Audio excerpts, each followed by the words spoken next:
Assalamualaikum warahmatullahi wabarakatuh. Perkenalkan, nama saya Elsaika Putri Nudiana dari kelas B.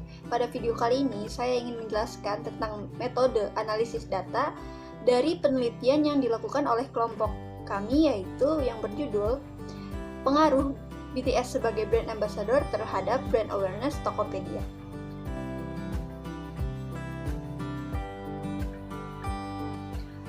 Dalam penelitian ini ada berbagai teori yang digunakan, yaitu ada teori brand awareness, teori brand ambassador, ada juga teori stimulus organisme respon yang menyatakan bahwa terjadinya perubahan perilaku manusia itu disebabkan oleh stimulus yang diberikan terhadapnya. Teori ini juga yang menghubungkan penelitian ini terhadap teori media massa, yaitu teori ketergantungan media. Nah, menurut teori ketergantungan media itu dijelaskan bahwa efek yang terjadi pada konsumen setelah mendapat stimulus itu terbagi menjadi 3, yaitu kognitif, yang kedua afektif, yang ketiga konatif. Berikutnya ada model Fishcap.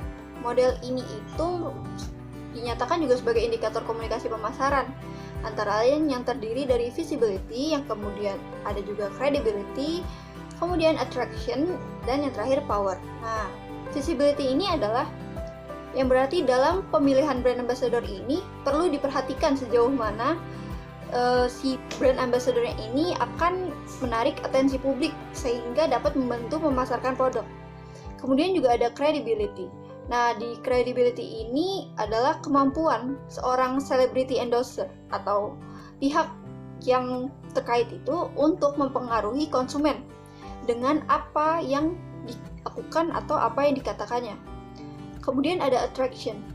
Attraction ini terdiri dari 2, yaitu likability dan yang kedua similarity.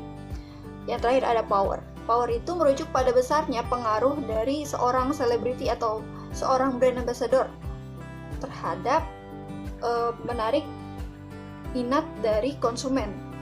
Bisa dari pangkat atau daya tarik popularitas, visual, dan lain-lain.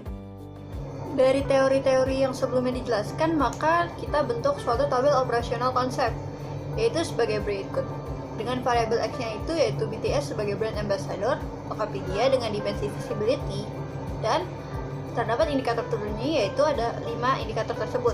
Skala yang digunakan adalah skala Likert. Kemudian juga ada dari variabel Y-nya, yaitu brand awareness Tokopedia. Dengan dimensi yang pertama ada dari teori kognitif, kemudian afektif, dan konatif. Nah, terbentuk ada 4 indikator dengan menggunakan skala Likert. Skala pada penelitian ini adalah yang tadi sudah disebutkan, yaitu skala Likert. Skala Likert ini digunakan untuk mengetahui pandangan, persepsi, atau pemahaman seseorang pendapat mengenai suatu hal atau fenomena. Nah, skala Likert ini juga dirancang untuk memeriksa seberapa kuat poin atau respon setuju dari responden. Nah, skala Likert ini juga diperlakukannya hampir sama dengan skala interval, maka perlakuan-perlakuannya itu disamakan. Dari dalam penelitian ini itu dibuat 9 butir pernyataan yang tadi berasal dari konsep tabel operasional konsep sebelumnya. Dalam penelitian ini dibentuk 9 butir pernyataan berdasarkan dari tabel operasional konsep yang tadi kita sebutkan. Dengan variabel X-nya itu 5 butir pernyataan dan variabelnya yaitu 4 butir pernyataan. Nah, untuk skornya itu peneliti menggunakan 5 tingkatan skor dengan pernyataan bahwa 1 yaitu tidak setuju, 2 kurang setuju, 3 netral, 4 setuju, dan 5 sangat setuju. Nah, dari tabel operasional konsep tersebut, lalu kemudian kita buat sebuah kuesioner yang dimana kuesionernya itu terdiri dari pilihan skala Likert antara 1 sampai 5 yang tadi sudah dijelaskan sebelumnya. Kuesionernya itu sebagai berikut ini. Sekarang kita masuk ke uji validitas data. Uji validitas itu untuk menguji kevalidan dari data yang kita peroleh dari kuesioner. Data yang telah kita peroleh kemudian kita ada di Excel ini, kemudian kita pindahkan ke SPSS untuk diolah. dengan variabel view-nya sebagai berikut. Namanya dengan variabel-variabelnya, value-nya merupakan nilainya karena kita menggunakan skala Likert dengan ketentuan dengan nilai 1 sebagai tidak setuju, 2 kurang setuju, 3 netral, 4 setuju, dan 5 sangat setuju. Kemudian juga dengan measure-nya itu scale. Karena skala Likert itu diperlakukan seperti skala interval. Kemudian kita akan mencari validitas dari variabel X-nya terlebih dahulu. Yang pertama itu dengan mencari analyze, kemudian dimension reduction, lalu faktor. Kemudian kita masukkan setiap variabel X-nya kecuali total. Deskriptifnya kita klik KMO dan anti image jika diperlukan. Kemudian OK dengan adaptation Varimax, continue, lalu OK. Maka akan keluar hasilnya, yaitu sebagai berikut.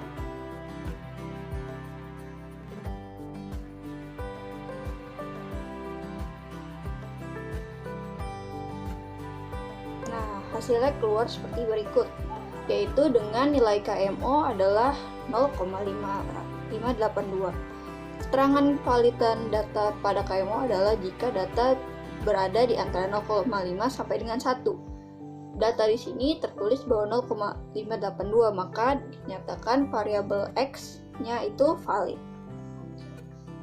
Anti-image-nya ini bisa dilihat untuk melihat satuan variabelnya, jadi antara satuannya itu apakah tiap satuannya valid atau enggak, bisa dilihat dari yang bawah ini yang ada A-nya itu.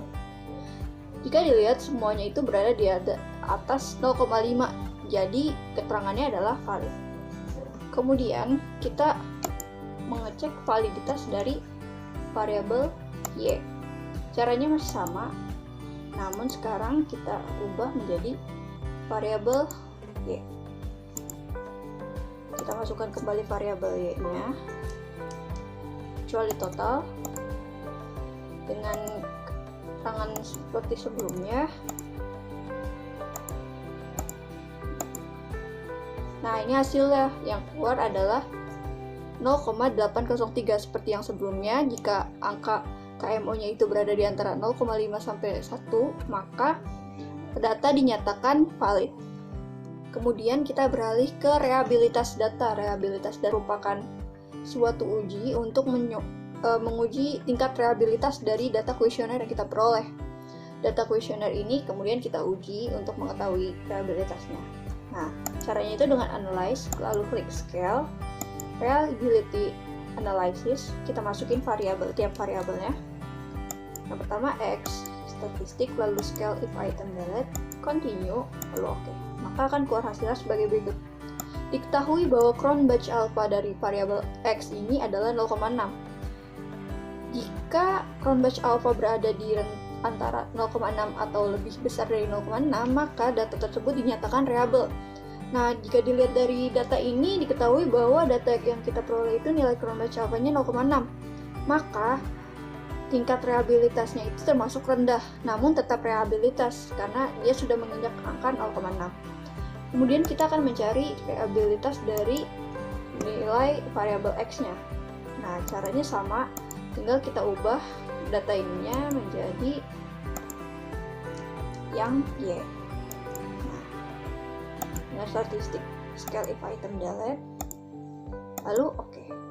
Nah, diketahui bahwa rehabilitas dari variabel Y adalah 0,913 atau 0,9. Nah, berarti data dari variabel Y ini reliable dengan tingkat reliabilitas yang tinggi. Berikut akan saya tampilkan kembali hasil dari pengolahan data yang sebelumnya telah diuji melalui aplikasi SPSS. Berikut adalah hasil pengumpulan hasil dari pengujian tersebut.